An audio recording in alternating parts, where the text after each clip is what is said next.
Good evening, all. Ira Epstein, and here we are with your financial market wrap-up, and this wrap-up is for the evening as we're sitting here now on Tuesday, and this is the 1st of October, 2024, the beginning of the Jewish holiday. I'd like to wish everybody a Happy New Year out there. And I just wrote in my report that if Iran was going to do anything, along with Hezbollah, Hamas, whatever's left of them, the Houthis, it would probably be on the Jewish holidays, and I didn't miss it by very much, did I? Because today, you know that Iran launched 180 missiles at Israel. Now, I'm going to go into my part of that in my financial update as to what I think some of the things that could happen from this are. So far, no reports that I know of death or that it hit anything of importance. But still 180 missiles were sent, second time that Iran has done this, and we will see now what Israel does. The other events, and I want to get to them so we can get to the metals itself, are the mortgage bankers' numbers. They'll be out at 6 in the morning. ADP numbers will be coming out, that would normally carry a lot of weight. Now everything's sort of in a state of flux, but 120,000, that would still show a relatively strong private market for work. When you look at the API numbers, I would consider these friendly numbers, and that overall you're getting a draw in the market. So when I come back to where the market was, and as you can imagine, you're looking at finally Israel got attacked. You had the JOLTS number today, so let's just go to the JOLTS number. When you looked at it, we had an increase of 300,000 plus jobs being offered. Now the higher rate is doing this, just falling that way. So as much as employers are putting out jobs, they're either being very picky about it or they're not anxious in this environment to do anything, and they're putting out jobs saying, well, if it's the right candidate, maybe we'll hire them.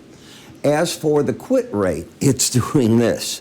So people realize you got a nice job, you're probably not going to get any more money, but that is the problem. Because you have Boeing workers out, they are doing what? They're demanding more money. Did you see what a longshoreman makes? $150,000 a year.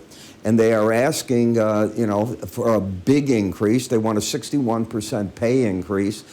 I don't know, it sounds to me like a good job. And what they want is now job protection. That's probably going to be the hanging point. Will the employers agree to not use new technology? That seems crazy to me.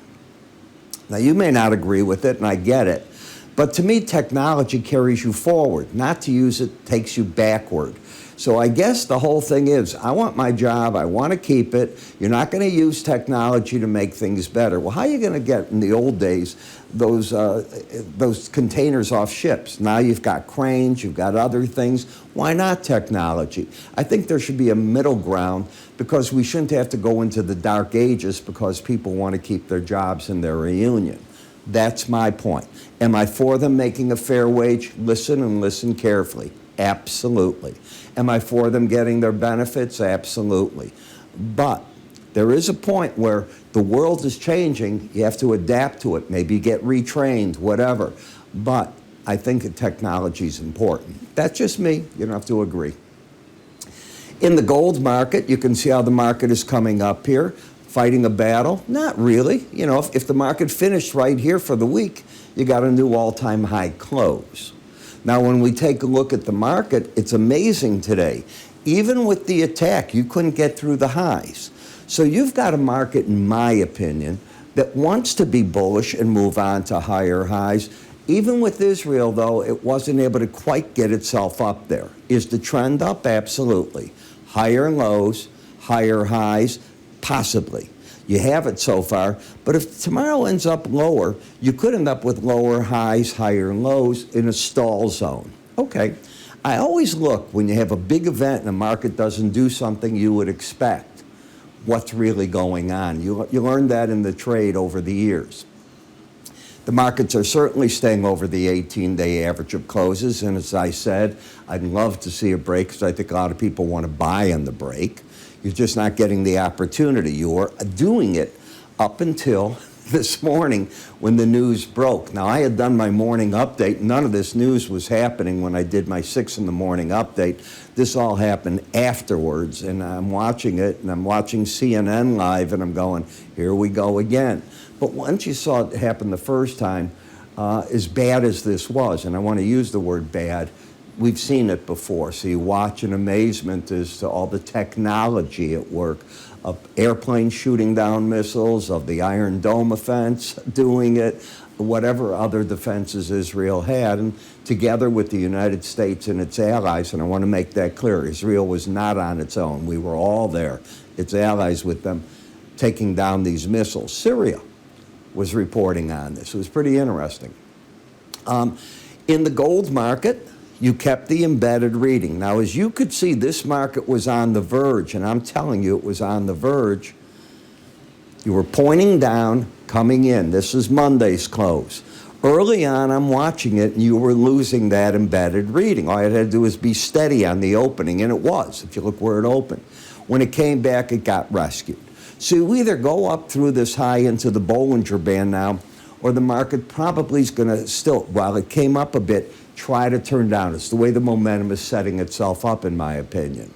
When we look at the gold-silver ratio, as I said, maybe you can get back in the gold-silver ratio to the 18-day average of closes is just about there. So this is the correction in silver. Will silver be a permanent loss to gold? Well, permanent being on this part of the cycle. Don't know yet. It's right at the resistance. When we look at the silver market, you lost the bullish embedded reading. So I'm of the opinion that where the market's going to find its support, ideally, would be between 30.97 and the 100-day average of 30.30. I have my doubts about it getting that low. That'd be $1.30 from here. That's an awful lot. So wherever that 18-day average is right now, 30.97, I can see that being the objective of the market before you go back up through those highs. You know, I've got the silver report out right now. We should talk about that before I go on to the rest. On my report on silver, I give you the seasonal charts where the price counts are carrying the market. Price counts are unique. Once a trend sets in, how do you have an idea where the market might go? We have a proprietary tool called price counts. We show it to you, how it sets itself up, where the markets might go. I go through on the silver report, the futures, SIL, and SLV. And if you talk time sensitive, boy, is it time sensitive right now. How do you get it? Go to iraepstein.com. Look on the top left, you'll see the silver report. Can't get any easier than that. And we have an icon you can move up there at any point to see it. In the copper, it's like silver. Now, this is the golden week in China. So the traders are out, the country's basically on a one-week vacation as all this goes on. It's interesting how you were embedded and you've lost it. So I am of the opinion that this market made a trading top of sorts right here yesterday, not today, yesterday. That would be Monday. And until that's taken out, you could easily back off. What I really think is going to take place is the 18-day average is going to cross the 100, and the market's entering a more bullish stage. But I think it'll be from a lower level, possibly you get a shot. Platinum didn't explode with the Israeli situation either. It's still fighting a battle in the neighborhood of the 100-day average down to the 18. It's back and forth in there. And in the dollar, well, you saw the people run to the dollar. It held very nicely, the lower band that's come up. It's not in an uptrend. It has a lower low, higher high. I don't see a setup there that makes any sense. And I think it'll be capped if it does run to the upper Bollinger Band for the time being. So you put it together, got to have a game plan. We do. You might want to look at that report and consider joining us. Go to Market Research and sign up to join me in my morning subscriber videos because, boy, are they timely right now. I'm Ira. You have a good evening. Remember, you can move your cursor or go to iraepstein.com. I'll see you first thing on Wednesday morning. And again, Happy New Year to all the Jewish people out there. Take care.